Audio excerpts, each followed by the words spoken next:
আমাৰ বহুত কষ্ট খাটি আমাৰ আগৰ কৰ্মচাৰীবিলাকে আমাৰ ইকতা স্পৰ্টছৰ আৰু অৰণ্য WTI চবেই মিলি এই নেশ্যনেল পাৰ্কখন আৰম্ভ কৰিছিল 2021-ত।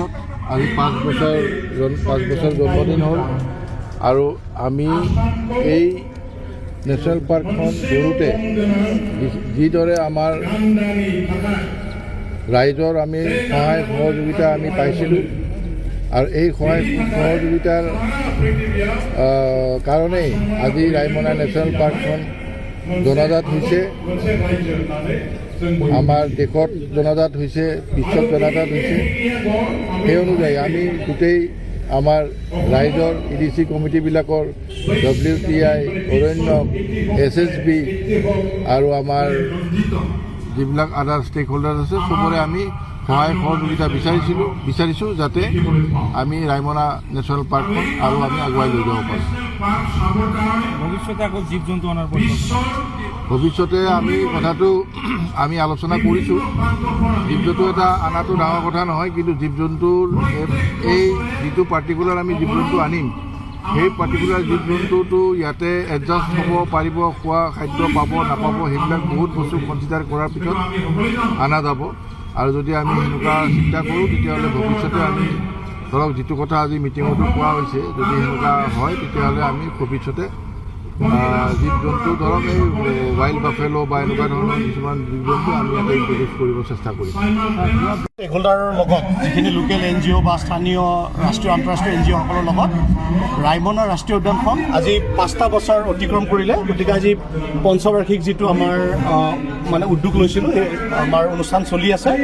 আৰু ৰায়মনা ৰাষ্ট্ৰীয় উদ্যান এই 5 বছৰত যিখিনি আপোনাৰ পৰিৱৰ্তন হৈছে মানে উল্লেখজনীয় পৰিৱৰ্তন হৈছে, বিশেষকৈ আমি যদি টুৰিষ্টৰ ক্ষেত্ৰত চাওঁ এতিয়ালৈকে প্ৰায় 100ৰ ওপৰত আন্তঃৰাষ্ট্ৰীয় ভিজিটৰ ইয়ালৈকে আহিছে আৰু লগতে দুটাকৈ নতুন প্ৰজাতিও ইয়াতে নতুনকৈ আৱিষ্কাৰ হৈছে। এটা আপোনাৰ বেন গেকো আৰু আনটো আপোনাৰ যিটো ড্ৰেগন ফ্লাই এটা প্ৰজাতি, যিটো প্ৰজাতি ইয়াত প্ৰথম ৰেকৰ্ড হৈছে আৰু বেন গেকটো প্ৰথম ইণ্ডিয়াৰ মানে ইয়াত ৰেকৰ্ড ৱৰ্ল্ডৰ ইয়াত ৰেকৰ্ড হৈছে। গতিকে এনেকুৱা ধৰণৰ যিবিলাক অভিনৱ তাৰমানে আপোনাৰ উদ্ভাৱন এই ৰাষ্ট্ৰীয় উদ্যানখন আন্তঃৰাষ্ট্ৰীয় পক্ষী ক্ষেত্ৰত মানে আগুৱাই লৈ যাব। আৰু ইয়াত এটা বস্তু দেখা গৈছে, যেনেকৈ আমাৰ বাঘৰ সংখ্যা, আমাৰ সন্মানীয় ডি অফিচাৰো আছে, আমি বাঘৰ যেতিয়া একেলগে এয়া কৰিছিলে তেখেতসকলে কাউণ্ট কৰিছিলে, ৰায়মনা ৰাষ্ট্ৰীয় উদ্যান হওঁতে মাত্ৰ 5টা বাঘ আছিল, এটা বাঘ পাইছিলে যেতিয়া হৈছিল মানে 2020-21 চনত। কিন্তু যোৱা বছৰ এই 2025 চনত তেওঁলোকে 6টাকৈ বাঘ পাইছে। এইটো মিনিমাম ফিগাৰ। তাৰমানে এখন পাৰ্ক যেতিয়া ভাল হয়, বাঘটো এটা ইণ্ডিকেটৰ স্পেচিছ হয়। যদি বাঘ বাঢ়ি গৈছে তাৰমানে আপুনি জানিব তাৰ লগত হৰিণ বা আনুষংগিক আপোনাৰ কি ক'ম পানীৰ ব্যৱস্থা হওক বা নদী হওক, মানুহৰ যিটো প্ৰেছাৰ, সেই গোটেইবিলাক কমা বুলি আমি মানে ধৰিব পাৰোঁ।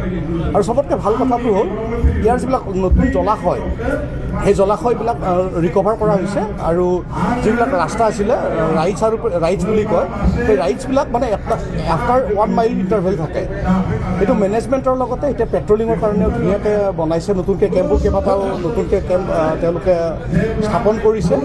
আৰু টুৰিজিমৰ ক্ষেত্ৰতো ৰায়মনা যিটো ৱেষ্টাৰ্ণ ৰেঞ্জ অভিনৱ পদক্ষেপ লৈছে। তাৰে গাঁওবাসীয়ে এখন গাঁৱতো প্ৰতিজ্ঞা কৰিছে যে তেওঁলোকে কোনোদিন ৰায়মনাৰ এডালো গছ নাকাটে, জীৱ জন্তু নামাৰে। এনেকুৱা উদাহৰণ পৃথিৱীত কেইটা আছে। দ্বিতীয়তে তাৰে স্থানীয় মানুহখিনি আজিৰ ডেটলৈকে 12টা হোমষ্টে, 4টাকৈ টুৰিষ্ট লজ ইমান কম সময়ত ধুনীয়াকৈ তাৰমানে স্থাপন কৰি দেশী বিদেশী পৰ্যটকক তেওঁলোকে অভ্যৰ্থনা কৰি আছে।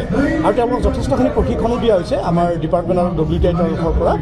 আৰু আমি আশা কৰিছোঁ এইখিনি ঠাইত এটা সময়ত বহুত গড় আছিলে আৰু লগতে বনৰীয়া মহ আৰু গড় আৰু লগতে আপোনাৰ স্বাম ডিয়াৰ যিটো দল হৰিণ, সেই প্ৰজাতিবিলাক যদি সময় সাপেক্ষে যদি ৰিইনট্ৰডিউচৰ ব্যৱস্থা কৰে, পুনৰ সংস্থাপন কৰাৰ ব্যৱস্থা কৰে, পৃথিৱীৰ ভিতৰত এই ঠাইখিনি এটা সুন্দৰ মানে আপোনাৰ কি বুলি ক'ম ডেষ্টিনেশ্যন, টুৰিষ্ট ডেষ্টিনেশ্যন দেশী বিদেশী পৰ্যটকৰ কাৰণে এটা ধুনীয়া মানে স্থান মানে হ'ব আৰু য'ত এই যিমানখিনি মানুহ আছে ইয়াতো মানুহৰ বসতি বহুত পাতল গোটেই মানুহবোৰ অকল টুৰিজিম দিয়ে খাব পাৰিব গতিকে তেনেকুৱা এটা সম্ভাৱনা থকা ঠাই ৰায়মনা ৰাষ্ট্ৰীয় উদ্যান আজি ভাল লাগিছে প্ৰায় 500মান মানুহ গোটেই গাঁৱৰ আপোনাৰ স্থানীয় গাঁওবোৰৰ মানুহবিলাক আহিছে শিক্ষা ডেভেলপমেণ্ট কমিটিৰ মানুহবিলাক আছে লোকেল NGO বিলাক আছে আৰু আপোনাৰ ডিপাৰ্টমেণ্ট লোকেল MLA মানে ভাল লাগিছে যে সকলোৱে ৰায়মনাক নিজৰ বুলি লৈছে আৰু সকলোৱে ইয়াত অংশগ্ৰহণ কৰিছে